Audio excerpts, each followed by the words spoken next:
Tonight on Podcast 'em Down, we learn an important lesson about the proper handling and storage of dangerous medicines. Cast them down! Hail, Metal Nation! It is I, Tim. That's Matt, and that's Doug, and we are finally continuing our rewatch of the entire Star Trek series. We are on Star Trek, the original series, Season 1, episode 28. I don't know, like 38. 28. I mean, Tim, you should be very excited because after this episode, we have only one more episode to go. And then we have done the entire first season of Star Trek. And it only took like 3 years. Yeah. Oh, I mean, we're saving up, coming up soon. I don't know if you know this, but 1965 was when the first episode of Star Trek came out. Or was it 1964? I forget. But anyway, it's like almost 75th anniversary time. Or is it 60th? One of those. Anyway, pretty soon, we're going to have to do bi-daily episodes to catch up because we need to finish all of these original series episodes to get to the animated series before 2025. Jeez. Yeah, we're only maybe 2 years away from the gamesters of Trek Skillion. All right, well, I've been 20 Quatloos on the newcomer. It's been a while. It's been a long time. I'm going to remind our longtime listeners and inform our new listeners that you two have seen the episode. Yep. I am watching it as we record. As we speak. Yeah. I have not seen these episodes. They have. We are going to take each part of the episode and rate it for quality and metalness. And at the end we'll have the most metal. We will have metal ratings and quality ratings for every single Star Trek episode ever. We will. Yeah. That is the end game here. We might skip Discovery though, especially after season 3. But that's a bridge we'll cross when we get there. Yeah, whenever that happens. In 2070. Right. And we do all our ratings in the deliberation chamber, which I had to dig something up for that. All right. Hopefully it's still not covered in crumbs. All right, go ahead. I'm going to go ahead and hit play, and you're going to start talking. All right. Oh, and again, I am watching the HD remastered Blu-ray version, so I will be seeing things that people have argued are not canon. In this episode, and other people have argued that it is canon, like Leonard Nimoy's makeup. This episode is not such a big deal. I can't remember. Did they do any? We'll probably get into the metal behavior of two individuals and how it relates to things like runes. Yeah. Oh, well, we'll get. Well, yes, Doug. We will get into the very metal behavior of at least two individuals. All right. So when does Symphony X show up? Since they have they wrote that song "The Edge of Forever" on the Damnation game. Oh, they're coming. They're coming. All right. I can't wait. So, now, Tim, I would like you to notice that there's some things in this episode that don't make a lot of sense, especially in the beginning. Than usual. But just go with it. We'll talk about why that is when we get to the end of the episode. But so we begin, as we often begin, with the Enterprise violently shaking and out of control because of some kind of time distortions or something. The helm is sluggish. There's turbulence in space. And then all of a sudden, for no good reason, Sulu's console just explodes in his face. Well, the other console appears to be covered in jujubes. So. Yeah, there's all kinds of nonsense going on. And Spock reports that this is some kind of time ripple or something. They're not quite sure. But they're upset that Sulu is unconscious on the floor.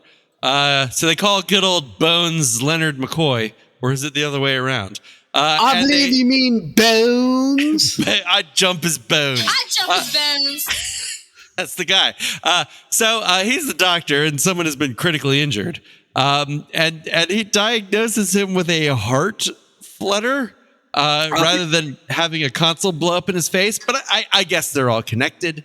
But McCoy speculates that because of the injury, he should probably give Sulu a few drops of the drug cordrazine, a strong chemical stimulant used in emergency medical treatment. It's a red liquid injected in a hypospray, but it's tricky stuff.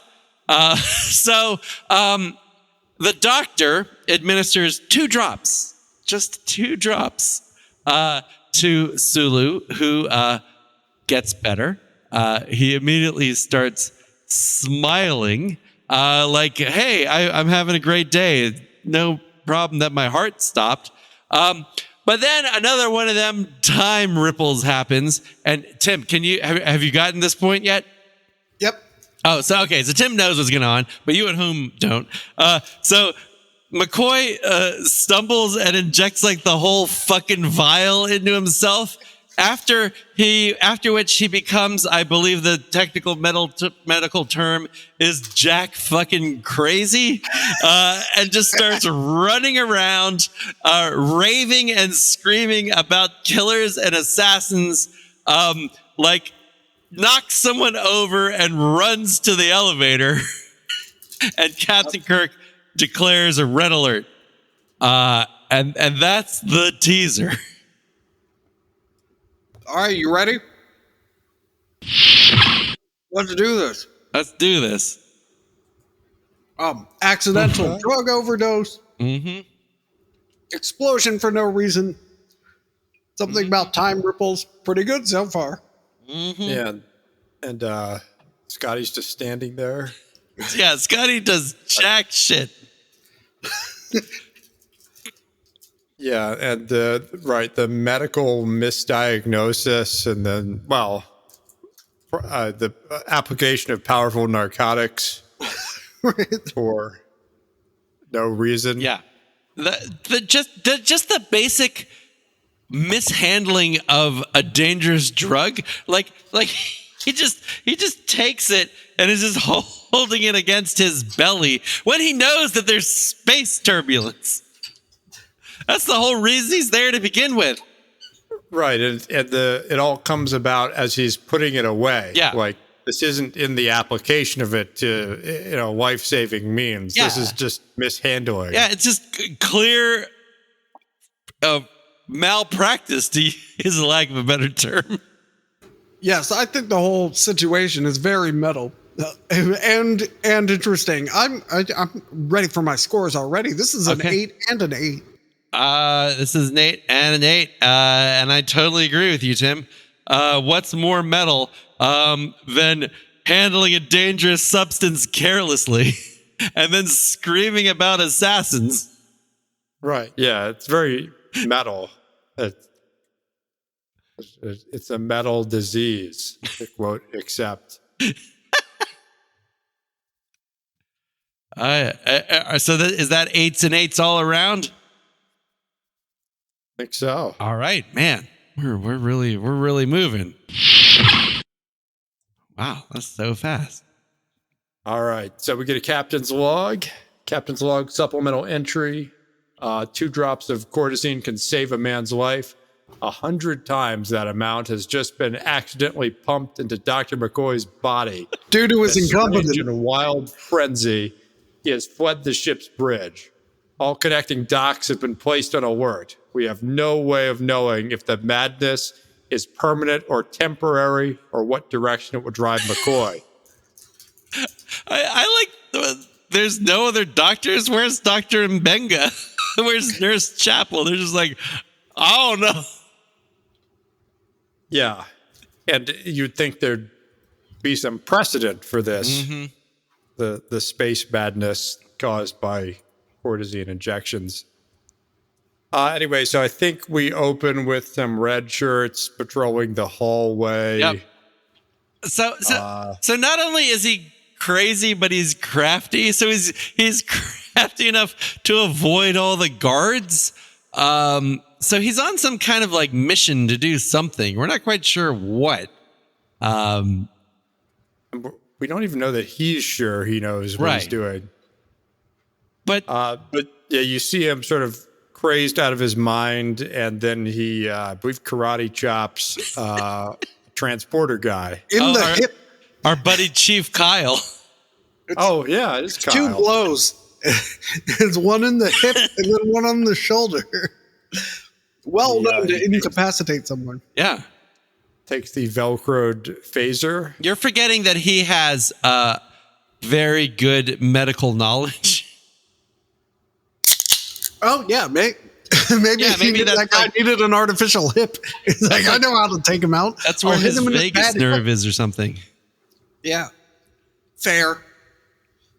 So, yeah, he beams down to this planet, which, have they named the planet, Matt? I don't think they've named. I think it's I think its name is Unknown Planet.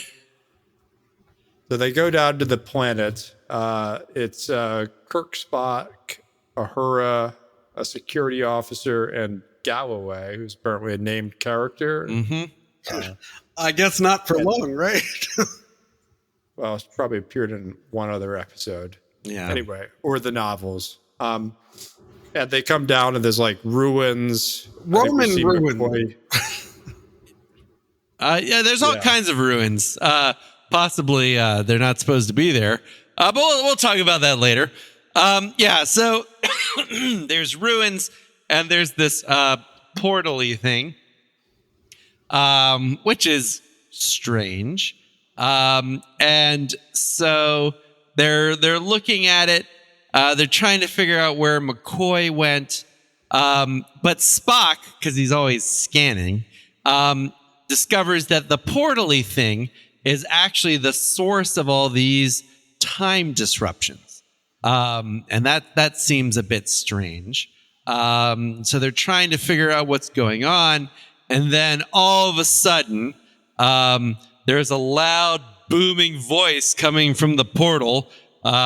And it says, I am the guardian of forever. Because that's what it is. I am Vigo, the scourge of Carpathia. Yeah. The sorrow of Moldavia. In a palace of blood. He's sat on a mountain of skulls or whatever. By the way, the Stargate lit up right when you started quoting it. Yeah, because it controls time. It's very aware of what's going on when and where. Since before your sun burned hot in space and before your race was born, I have awaited a question. So Spock deduces that this might be some kind of time portal, based on all the context clues. And so they're just kind of looking at the Guardian and trying to figure out what's going on. When all of a sudden crazy old McCoy pops out, right?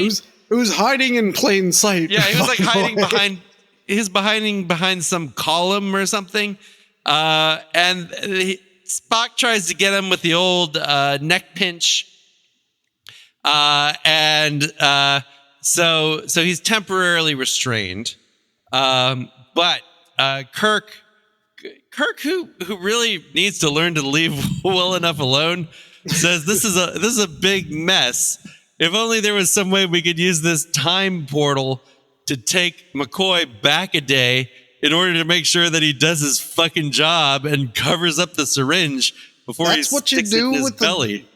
That's what you do with a time portal? Yeah. That's what I'd do. The time portal has told them that it helps that it's a personified time portal that you could talk to and a way relatable to them. But I mean, like, it literally just told them it's been waiting for someone to ask it a question for billions of years. And they're like, can we go back 2 days?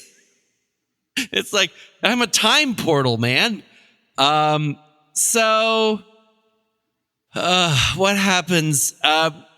We learn the mechanism in which time progresses. Like the Guardian can't control time itself. Only like they have to guess. If I recall, the Guardian apparently also got rights to a bunch of like old MGM stock movies. footage. Oh yeah. Yeah, it's kind of like inside the portal. It's kind of like watching like a movie on fast forward. So I guess like you can kind of get there, but there's not a lot of precision in this time portal. So Spock is kind of like fascinated and recording all the time stuff they're seeing, all the MGM stock footage.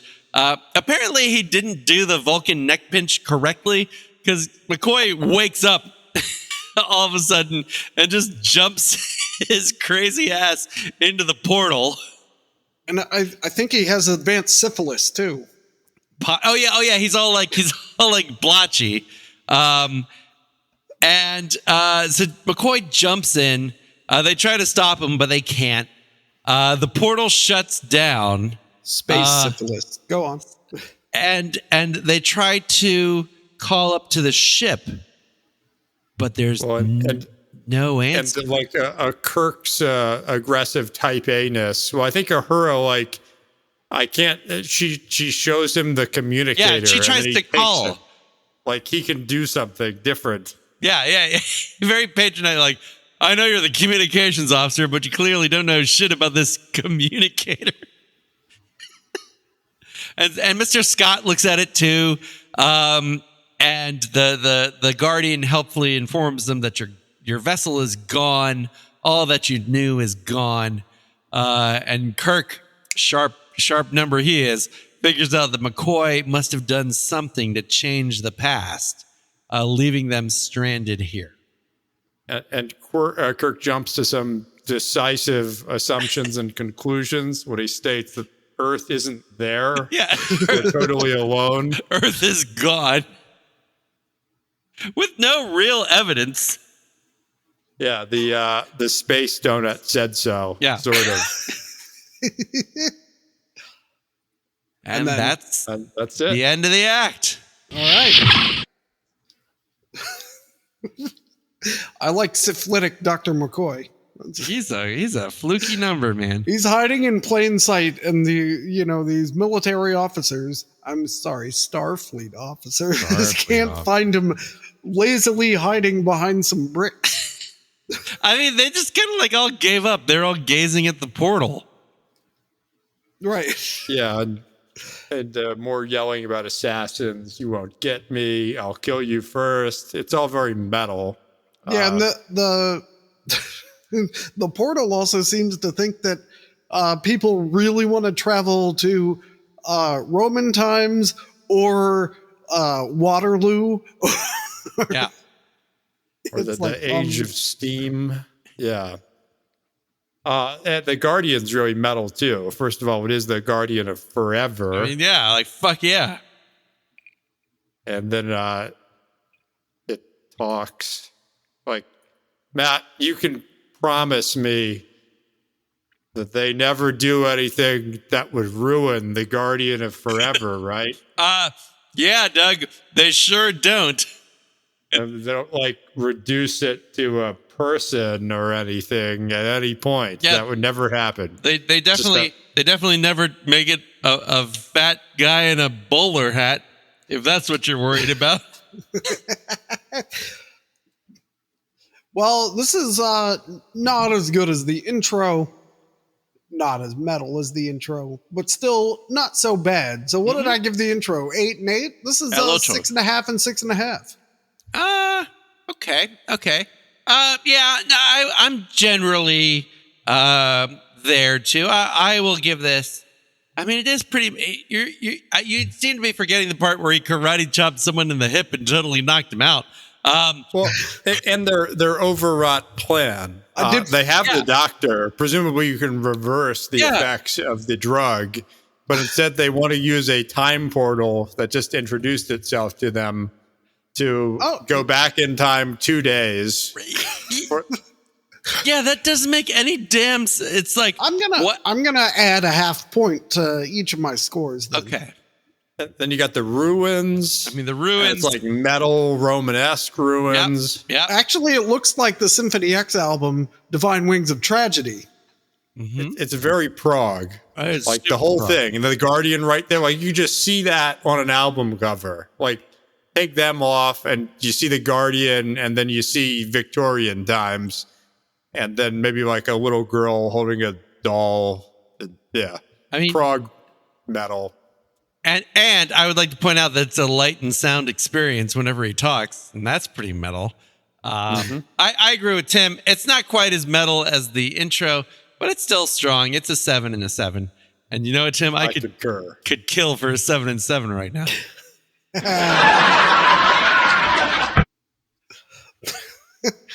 Doug, did you give scores? He did. 7 and 7. Wow. All right. I think there's another captain's log, right? Yes, but with no star date. Right, because time stops if Earth stops. Yeah. But time no longer exists. Luckily, in the Star Trek universe, humans are the only civilization and therefore the measure of all time.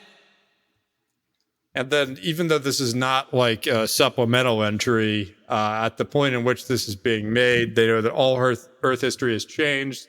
There's no Enterprise, that they only have one chance, and that it's up to the Guardian to show them Earth's history and enable them to go back in time and set things right. Why do they only have one chance again?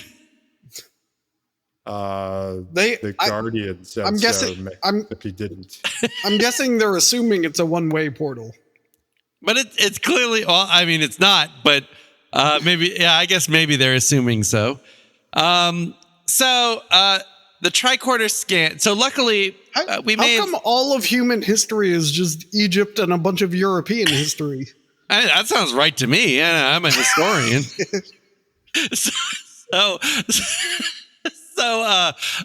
The rivers of time, Tim. Yeah, it's all explained.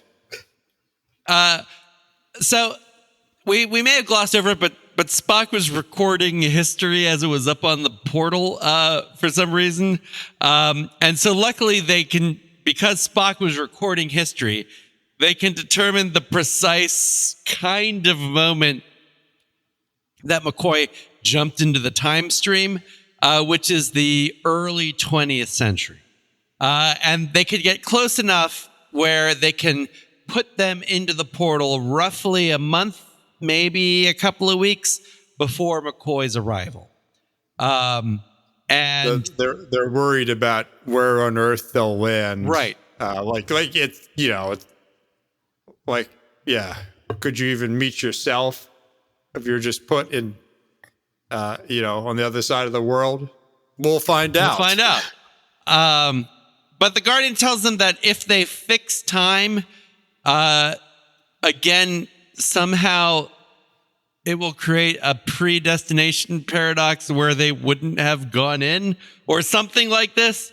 So they'll be fine coming out as long as they fix it. But if they don't fix it, then they're stuck in the past forever. Uhura and Scott are rightfully concerned and think this is a dumb plan, but Kirk isn't listening to them because that's not what captains do.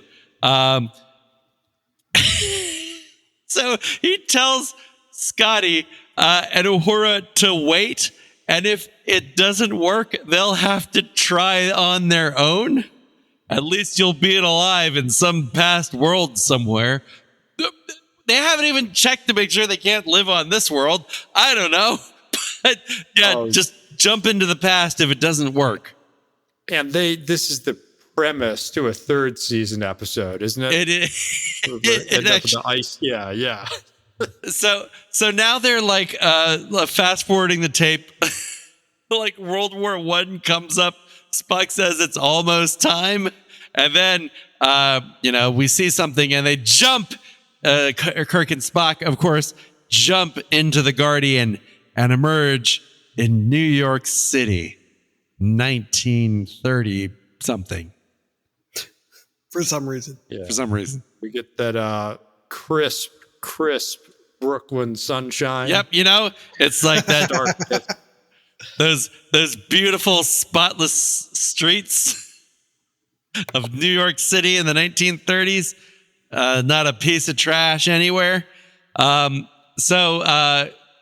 Spock tells Earthman Kirk that this is the Depression. They notice that they're wearing funky clothes. And Kirk says we have to find some clothes so they can. Oh my god! So they go and find some clothes. But then Kirk, clever man that he has, remembers that there's an opportunity here to do a racism, and says we have to do something about these ears of yours. So they go to steal some clothes that are on a fire escape. But they're caught by, you can't hear him, Tim, but he's a very stereotypical Irish cop who's like, what do you think you're doing there? Me potatoes. And so they're standing there. And it's a very famous and unfortunate line in Star Trek. But Kirk is trying to explain that they're wearing funny clothes. And then he says, well, you're probably looking at my friend. He's obviously Chinese. That came from nowhere. It's so stupid. I see you've noticed the ears. They're actually easy to explain. And Spock proffers that it was an unfortunate accident he has as a child. And he said, yes, the unfortunate accident he had as a child. He caught his head in a mechanical rice picker. Womp womp. Wow. I remember first watching this episode when I was 8 years old and thinking, that's not right. And in our end of episode breakdown, we'll talk very in depth, Doug, about who added that line. Because, spoiler alert, not in the script, or at least as written originally. So I guess the policeman says, like, drop the clothes and get the hell out of here. You missed but fortunately, there was an American missionary living close by who is actually a skilled plastic surgeon in civilian life. Yes. Okay. Yeah. So I guess that's his mangled ears are the result of trying to fix the rice picker accident. You know? Well, and it's like there could be an element of not satire, but there's some humor here, right? They're off by 40 years or whatever in the plastic surgery, and they synthesize rice. They don't actually know how it's produced, but if that's the point, it gets lost under the racism. The racism. So the police the police officer gets ready to arrest them.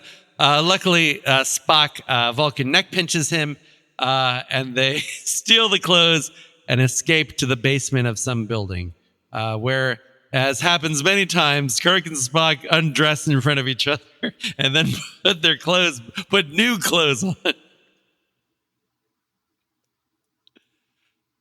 Is that the end of the act? No, we got a little more to go. They have to meet Joan Collins. Some lady comes down in the basement, and Kirk's immediately like, I can probably fuck this lady. Yeah. Well, it's beautiful Joan Collins, and she has her English voice. And we discover that her name is Edith Keeler, and that she runs this mission for poor, destitute men like Kirk and Spock clearly are, because it's the Depression, called the 21st Street Mission. So she says that they can work there. She offers to help them out. But they have a problem, because the tricorder that they brought is locked. And so they can't exactly figure out what is going on.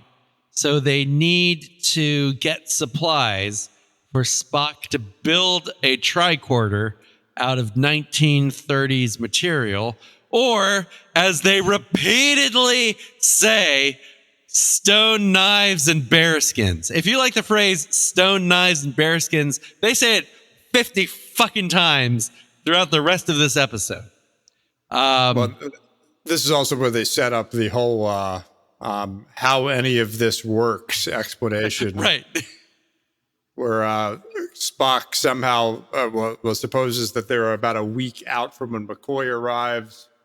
And then Kirk's like, arrives where? Honolulu? Boise? San Diego? Why not outer Mongolia, for that matter? And then Spock, actually, he doesn't even take credit for it. There is a theory. Yeah. Oh, yeah. There could be some logic to the belief that time is fluid, like a river with currents, eddies, backwash. And Kirk's like, the same currents that swept McCoy to a certain time and place might have sweep us there too. And then he's like, if that has to, we have no hope if that's not true. Yeah. And then the whole tricorder and this zinc-plated vacuum tube culture. Yeah, Spock anti-zinc.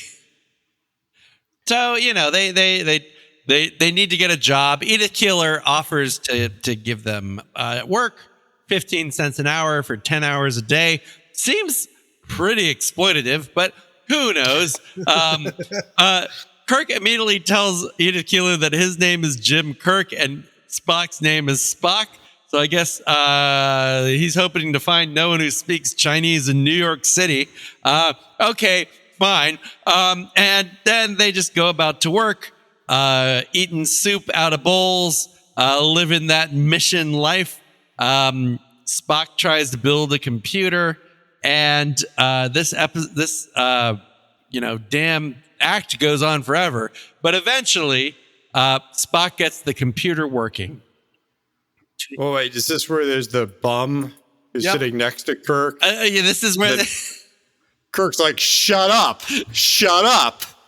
Yeah, Kirk acts a little weird in a lot of these episodes, but particularly this one. Kirk is very clearly falling in love with beautiful Edith Keeler. They go on dates for some reason. Edith Keeler is confused why Spock keeps calling Kirk Captain. And they were like, they have to do that, guys. Yep. And they're like, oh yeah, we were in the war or something together. And he reads her a love poetry from a person who won't live for 100 years and creepily says that, and just acts like a general insane person. But back at the boarding house, Spock, they get a flop. Oh, they do get a flop at the boarding house. Back at the boarding house, Spock has discovered. Again, I'm not quite sure how he's discovered this because I didn't know that. Oh, I guess because he recorded it, right? That must be why. They discover an obituary for Edith Keeler in the flow of time. And in fact, she dies in 1930. But as they attempt to replay it, another image appears in which they see Edith Keeler in 1936 meeting Franklin Roosevelt. That doesn't make any sense. But before they he's can my figure out favorite sitting president. Oh, because he's a cripple. He was. They got the YouTube short for this episode. They don't Spock, really I'm home with groceries. They don't really understand what's going on.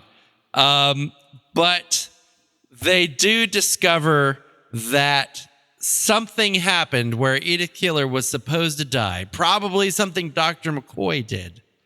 And for whatever reason, she doesn't die. And history has changed. Captain, suppose we discover that in order to fix these things, to set things straight again, Edith Keeler must die. That's the end of the act. This act is so long, you're like way far ahead. And this is the question: Edith Keeler must die. Right. It may be some repetition. Right. I don't know. You know I don't like so much exposition. There's a lot of well, there hasn't been exposition, except for all the explanations about the time portal. Yeah, but it's just like it's so tedious. It's. I mean, there's a racism. Yeah, unfortunately, that awkwardness, at least, if not the act, but the exchange is very metal. I don't want to throw out a score yet. Because I'm still watching it. So go on. Oh, and what I meant to look up, Matt, I'm sure it's the. Do they name the author in 100 years? That must be in memory beta. That is a good question. I don't think they do. Yeah, I don't think they. I'm sure they do in memory beta. But it is not mentioned here. All right, well, that'll be a Patreon. Yeah, that'll be a Patreon. There's no way they mentioned that in the show's most famous episode and then have not written like 7 novels. Oh, I'm sure. I'm sure there's like a compendium of all the author's poems published by Pocket Books in 1988. I think it's a pretty it's a high quality act. Mm-hmm. It sets up everyone's favorite movie where they just redo it all again. Yeah, there are so many bits that are just redone in that movie. No, it's good. Do you have a numerical score, or do you want to push that off to some future date? It's an 8 quality and a 6 metal. I am with you there. I'm going to give it a 7 quality and a mechanical rice picker, though. I'm going to give it a 7 quality and a 7.5 metal score. Tedious and boring. 5 quality, 6 metal. Oh, all right. That's pretty brutal. All right. Okay. I'm still 4 minutes away from the next 4 minutes away. That's how it's so fucking long and unnecessary. They could have chopped this episode in half. I'm just gonna jump ahead. Oh, you didn't have to hit 50 minutes, Tim. You didn't tell me his amp fried. I did. It all smoked before he got... maybe I was distracted by a bunch of boring, stupid bullshit. All right, I jumped ahead. Tools. I jumped ahead, and it starts with a horse's ass. So okay, well, you'll like this because Dr. McCoy is about to assault somebody. He's all about men's tools, Doug. So in a back alley, they both are. A back alley, good old Leonard Bones McCoy hops out, all flustered and crazy, and he said, "I jump his bones." And how to put this? He's still screaming assassins and murderers. And he begins to look at this homeless man who is kind of just looking at him. And stealing milk. And stealing milk. And McCoy runs after him, promising. And by the way, he frolicked out of the shadows. Don't drop the milk, you idiot! Oh my God. Well, he's scared. What a waste! So, although McCoy has just been yelling about assassins and murderers, he promises not to hurt the homeless man, and says, "I'm glad you got away." And again, McCoy, who's not usually like this, I guess it's all the Cordrazine, starts to analyze him anthropologically. Biped, small, good cranial development, no doubt considerable human ancestry. Is that how you're able to fake all this? Very good. Modern museum perfection. Right down to the cement beams. Very, very good. Oh, I'd like to see the hospital. Probably needles and sutures. all the pain. They used to hand cut and sew people like garments, needles and sutures. Oh, the terrible pain. It's a great unhinged rant. And it is more metal than the Star Trek 4 equivalent scene. It's a goddamn middle-aged kidney dialysis. But that's for another rewatch. So then he passes out, and all of his syphilis spots have gone away. But the homeless man starts to frisk him and finds his phaser, which, again, this is kind of a mean-spirited scene for this show. But I have a fundamental question. This implies that McCoy was armed the whole time? No, he took it off of Kyle. Oh, okay. Yeah. All right, okay, good. So the homeless guy picks up the phaser, looks at it. Even though it's very clearly a gun, he points it at himself, presses the button, and just vaporizes himself. They were vaporized. I wonder why it didn't set off the alarm. But yeah, so that guy's dead. But luckily, apparently, he didn't matter in history because nothing has changed.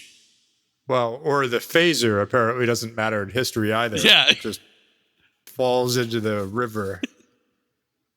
Maybe that's where the Matt Walsh character got it in that the Timescape one. Yeah. Okay, so we go back to the morning, and Kirk and Spock are still talking. They need to get a better answer. Spock needs to work. He needs more vacuum tubes to figure out what's going on. And McCoy wakes up and spots a bunch of homeless drifters like himself going into the mission. So he also goes into the mission, and he gets some coffee and meets Edith Keeler, and is also sort of awestrucken, but not quite as awestrucken as Kirk is. But Edith offers him a cot and says, "Why don't you come in?" And just as she ushers McCoy out, Spock comes in and starts helping out at the mission. And then he goes back into the room to tell Kirk more of his findings.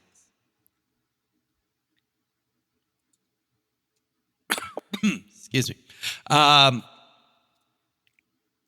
So basically, he's been able to fix the computer. And he has discovered what change Dr. McCoy made. In the late 30s, a growing pacifist movement influenced the United States' entry into the Second World War, and basically they sued for peace. And while peace negotiations dragged on, Germany had time to complete the atomic bomb. Or, as Kirk ably puts it in complete sentences, Germany, fascism, Hitler, they won the Second World War. So the Nazis have the A-bomb because of Edith Keeler. And with the A-bomb and their V-2 rockets, Germany captured the world. All because McCoy came back and somehow kept her from dying in a street accident as she was meant to. A very strange predestination argument from Spock. Not as it happened, but as she was meant to. She's supposed to die. And he says, I don't know when she's supposed to die. But now, statement rather than question, Jim, Edith Keeler must die. Which I think was a common T-shirt you used to see. Yeah, yeah. You would wear it all the time. And that's the end of Act 3. So what I got from that was Edith Keeler's worse than Hitler. No. Absolutely not. No. Edith Keeler is a wonderful, saintly person with a uniquely great set of gifts. And she has these amazing values. And she'd be right 999 times out of 1,000. It's just in the grand scope of history, we know this one time peace wasn't the answer. And she can't know that. Right. Like, there's no faulting her. It's just this one time, however many million people have to die. That's just how it is. And they know that. They have the whole scope of history that she can't possibly have. I don't like all this moraling at me and all this. This is slow too. You're remembering it. I'm watching how fucking slow and boring Star this Trek. is. Have your cake and eat it too. Yeah. She's a good person with a good heart. It's not like she ends up being a Nazi, which is another way this could have gone. But no. She's just, she's a pacifist, which in a way, Tim is right. Pacifists are worse than Nazis because they allow Nazis to flourish, apparently. But she's doing it for the right reason. She cares. We know her. She's nice. She's sweet. She cares about people. But you know what? Sometimes you just have to resort to war and conflict to avoid worse outcomes. And she can't know that. That's the iron, it hurts them so much because she's got so much potential and it can't be applied this one time. Right. I mean, and we should also point out that Kirk doesn't really care about all the millions of people who die in the Nazi atomic horror. He just cares the fact that he really likes Edith Keeler and wants to smooch her. Well, she's tangible. They're yeah. Yeah, I bet she's tangible. I think it's brilliant. It's great. It's so well. I imagine at some point it was so well written. The brutal phaser just coming out of nowhere. What the hell was that about? And McCoy treating people like animals and then talking about selling people up like garments. Yeah. I mean, needles and sutures. This is a 7. Metal. This is 7 quality. This is an 8 metal. If you hate me tonight, you can hate me, but that's the goddamn truth. Just like the truth that Edith Keeler must die. Well, I think all the not contrivances are very metal. I mean, it's like Operation Mindcrisis. This is prog album twist nonsense. Yeah. You can't see John Schaefer or someone not verboten writing a concept album exactly along these lines, Tim, and thinking it's brilliant. This is a different podcast, but John Schaefer doesn't know how to write a concept album, just like he doesn't know what to do once he's inside a Capitol building. Oh! Shit. Well, I guess we have 2 YouTube shorts now. Think about the end of the Gettysburg trilogy. He punted the end. Think about the end of Something Wicked Part 2. Well, it's in fairness, literally called Come What May. First. He didn't write an ending. And you know what? Those are just as boring as this act. Now, there were metal moments, just like in John Schaefer's work. But again, once he got there, he didn't know what the fuck to do. And now he's paying the price. And I will make them pay the price with a 5 quality score and an 8 metal score. Ooh, Tim, would you say there might be too many chefs in the kitchen? Sure. It's going to be awkward looking back at this with the full scope of history. Yeah. We have 1,000 more episodes under our belt, and we're like, Tim you want to answer that 5? But quick question: what did I give the last act? Act 3. Act 2. You gave 5 quality, 6 metal. Oh, well, it was better than the last act, so I'll go 6 quality. 6 and 8. Okay, but Doug, just like Edith Keeler, Tim doesn't have the. We are Kirk and Spock. We have the benefit of knowing future history. Tim is just a poor person stuck in his own time. I'm one of those bums in the soup line. Yeah. Tim doesn't know about the future. Tim doesn't know that this has all been written by the temporal Cold War like 6 or 7 times. Tim's just living his damn life. He's the guy Kirk tells to shut up. like way too loud. For no reason. Dude, I scored a sweet electric razor off some guy when I was trying to figure out how to use it. I got vaporized. The best part is and this is intentional sort of, but you can see the Velcro. Yeah. Like that was space age. So there's no like when they have the field coats and the pilot, it's all Velcro. And like when they have their phasers, it's meant to look very impressive. It doesn't connect to anything. Like amazing, incredible. All right, let's Doug needs to give his scores. What were your scores, Matt? I gave an 8 and a 7. Tim gave an 8 and a 6. 8 and 8. 8 and 8. I would kill for an 8 and 8. Wait, no, hold on.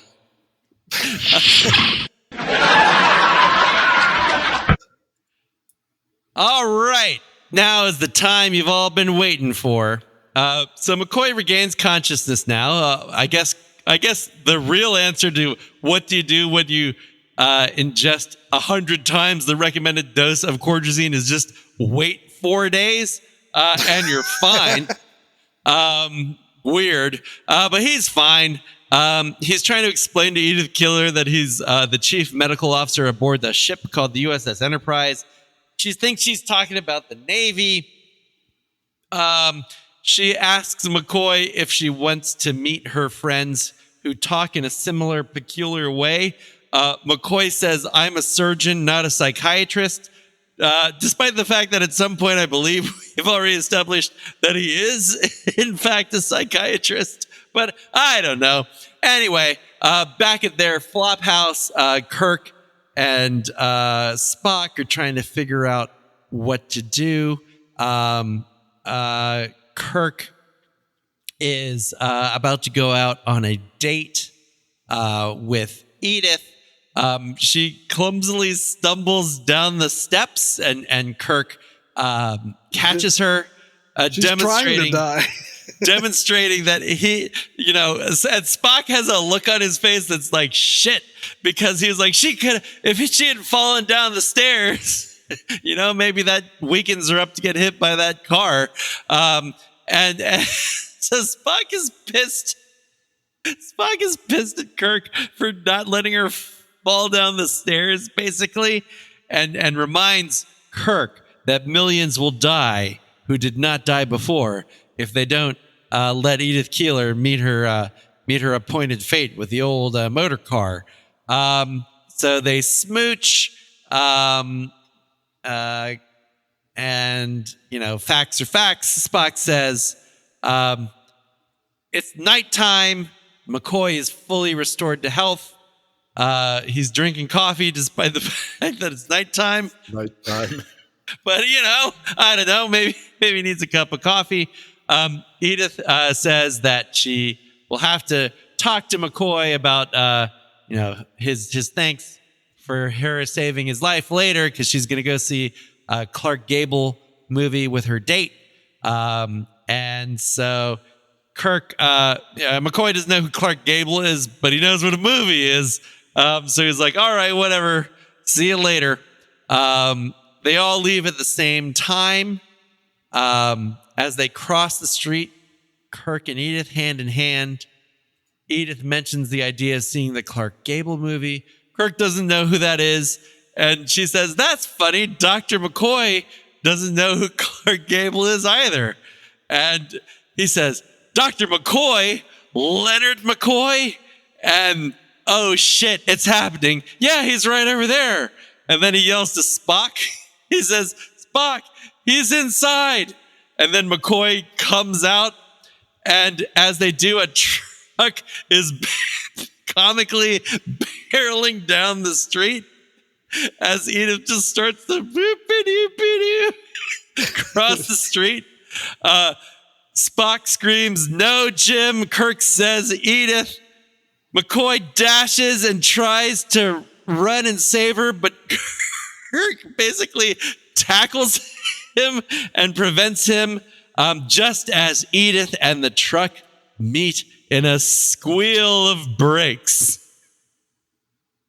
And McCoy's like, you deliberately stopped me, Jim. I could have saved her.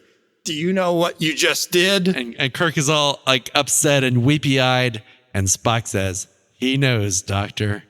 He knows." Then there's a star wipe, and everyone is back on the planet. It's like, do you remember how Russell always used to go like dun dun dun dun dun from that Simpsons episode? Well, it's basically that. And so now Scott is very confused. "You just left a moment ago. What happened?"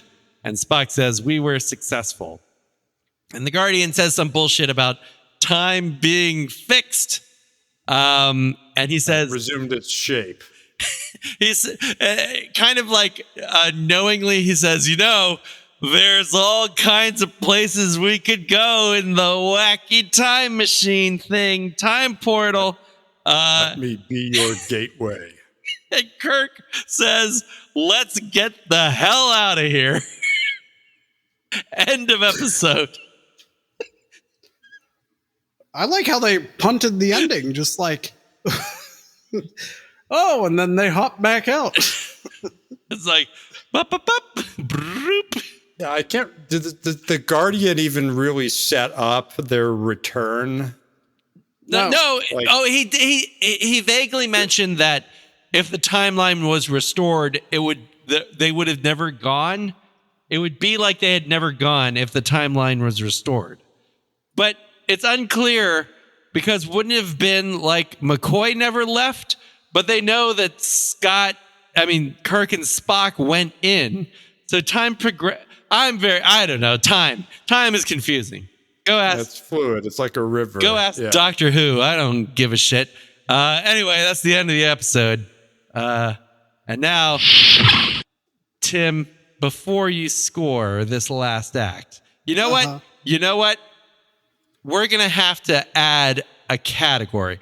Tim, please score the last act, and then we're going to have to just do something unprecedented here, because I'm going to add a background category, because we have not even begun to talk about this episode. Oh my God. And especially the metal component. Yeah. Prepare to be amazed. All right, I'll throw out the score. I'm glad they killed the lady who was worse than Hitler. Yep. I like how they just, they're like, oh shit, I'm running out of paper. You know, like when you're writing a sentence that's too long and you start to go down, like write thinner and start to go down the side of the page. That's what they did with the script. Mm-hmm. They're like, oh shit, we're at 49 minutes. Then they hop out of the space. Nobody ran out of paper, as was soon established. Yeah. I do agree with you that there are some functional structural issues, but maybe you're looking for the wrong place for blame. All right. Well, I'll just it was fine. How about a 7 and 7? All right, 7 and 7. I'm sorry, Tim. This is a 10 metal, 10 quality. This is it's a 10 and 10. Absolutely perfect. I don't think you know what those numbers mean. Tim, do you know who Harlan Ellison is? Yes. Who is Harlan Ellison? Isn't he the Scientology guy? No, that's L. Ron Hubbard. Yeah, close enough. Fun fact, Harlan Ellison, friends with L. Ron Hubbard. Harlan Ellison was that guy who he was in Down Periscope. No. That's that guy's name. That guy's name is Harlan. Who's the sonar guy? Harlan. I know who it is. I'm not going to tell you. No one's coming up with 6-minute abs. 7. 7's the key number, baby. 7 little hop toadstools. It's like you're eating gorgonzola when it's clearly pre-time, baby. Okay, Harlan Ellison is possibly one of the best science fiction writers of the 20th century. He was one of the new wave guys, right, Matt? He had the hard science fiction, Golden Age, hard Asimov, all that. Then you get Hyman to some degree, but especially Ellison, who are more social issues focused in a sense, softer, more psychology. Exactly. Yeah, like talking about the human condition and more kind of he's basically created science fiction as we know it versus like the amazing stories type thing, right? Just a bunch of men smoking and then yeah. And there's Hey, you know where he's from? Where is he from? Cleveland. Oh. Okay. Harlan Ellison was a well-renowned science fiction writer. He wrote comic books. He wrote teleplays. He wrote some amazing episodes of The Outer Limits. And one of the premises Gene Roddenberry had for Star Trek was to get these sci-fi greats to write television, to do what they do the best. And so there's a reason that Harlan Ellison is the only sci-fi great to ever write a Star Trek episode. And there's also a reason that this is the only Star Trek episode Harlan Ellison has ever written. And the problem is Gene Roddenberry fucking sucks. All right. So Tim, let me give you some plot points of the original City on the Edge of Forever. You know how they get down to the planet and it doesn't make a lot of damn sense? Well, you know how they really get down to the planet? I forgot we're on an audio medium. Yes, I know. So basically, in Harlan's script, they go down to the planet to execute a crew member who has murdered another crew member because they've discovered he's selling illegal drugs. I understand your name now, by the way. Go on. Kirk goes down to shoot this guy, and he runs away and runs into the Guardian of Forever. And basically much of the plot remains the same, but it's better. There's a great, I'm sure Doug has it, I have it. There's like a comic book adaptation of Harlan Ellison's script. Everything that like doesn't quite work, the mechanical rice picker, nowhere to be seen in that script. It's a very serious script. Now, there are some Star Trek related problems. Kirk and Spock act very strange. They're very snippy at each other. But the basic elements, what's great about this story is in Ellison's script. The love, the tragic choice. It's great. Unfortunately, you know who doesn't know about great things is Gene Roddenberry. So why is it that these? I mean, like him and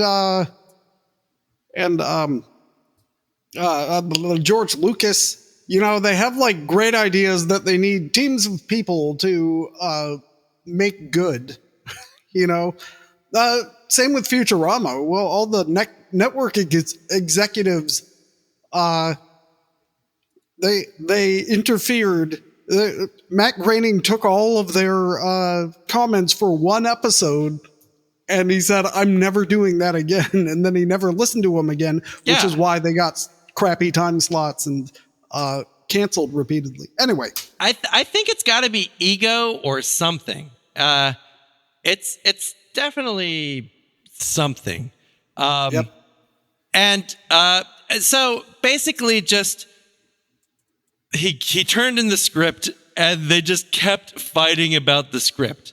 And Gene Roddenberry, being Gene Roddenberry, just kept lying.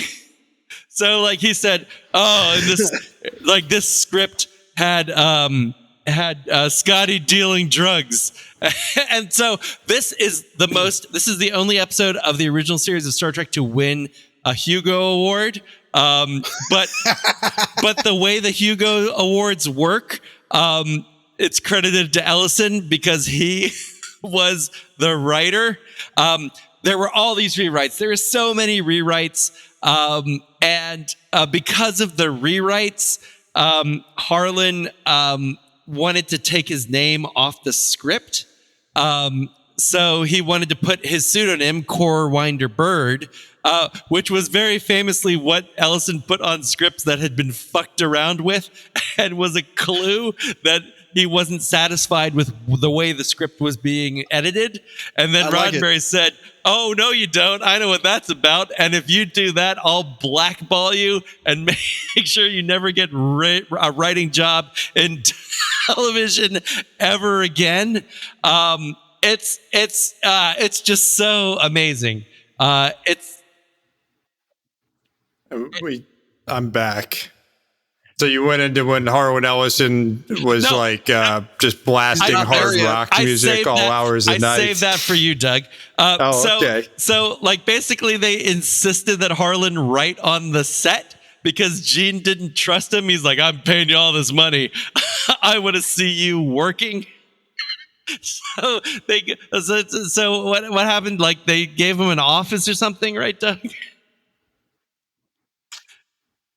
Yeah, that sounds right. And he'd just be there all day and night and play loud music and irritate everyone. And I think something about interfering with production. Someone claimed that he kept walking around the set while they were shooting. He played the loud music in part where people would leave him alone, and there were several times where someone went to talk to him and the loud music is playing and they opened the door and he had left out of the window. So he had just gone somewhere. It's just amazing. It's amazing. This was the first script that Dorothy Fontana, DC Fontana, worked on. And some people blame her for the changes, but it's pretty clear that the two culprits of fucking everything up is Gene Coon and Gene Roddenberry, the two evil Genes. We're pretty sure Gene Coon put the mechanical rice picker joke in there.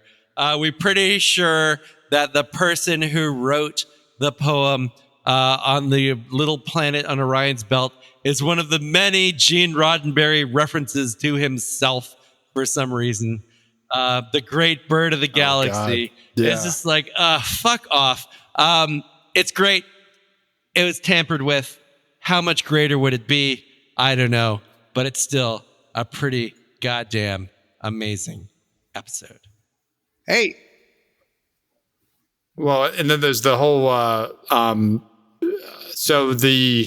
the pettiness that came later, because this was nominated, I think, for an Emmy. All my windows closed. And in the Emmys, or the Writers Guild or whatever, the writer actually submits the script. And Ellison submitted what he wrote, not what aired and everyone loved. Right.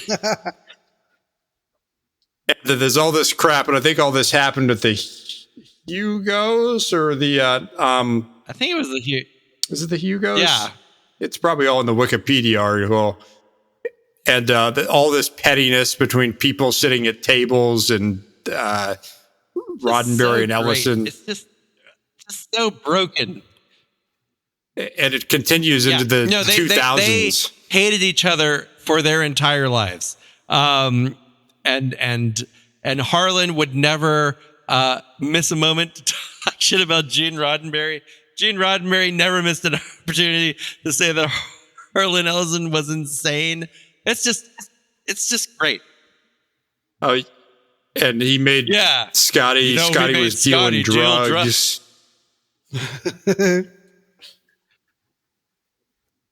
And I think it was Roddenberry. Because she's not a Nazi, Edith Keeler, not in the episode, not in Ellison's script. And she would presumably in history be on the peace ship, unfortunately, with Henry Ford and all that. But there's no Nazi sympathizing implications. Yeah, until someone introduced that. And it may have been Gene Roddenberry. Yeah, so I don't know. I don't know how we account for these things, but they needed to have been said for sure. Well, I happen to have a time donut right here, and I'm gonna pass through it real quick. All right, it's very fast, and I'm gonna make sure my scores are the 10 and 10 that they were meant to be. All right, I'm gonna correct the timeline. Okay. All right, I'm back. Nice. I'm back. What are those scores that I gave this? Hey, I think you gave it a 10 and 10. That's what I remember. Perfect. All right. Well, that's the end of the episode. This is very close. So our most metal episode right now is Errand of Mercy, with an 80% absolute score. Followed very metal, closely Okay. by Court Martial with a 78.89. This is just a little less metal than Court Martial, making it currently our third most metal episode with a respectable 78.17 metal score. However, this has a very high, actually, I mean very even metal to quality ratio. It's almost a perfect 1-to-1 correspondence. So right now we have 1.0215 metal points for every quality point, which means I don't know what you're doing. If you haven't watched this episode, you should watch it. If you have watched this episode, watch it again. And then buy that fucking comic book and read how it should really be. God bless you, Harlan Ellison. God damn you, Gene Roddenberry. Luckily, you're both right now burning in hell. Good night, everybody. Cast Let's get the hell out of here. down.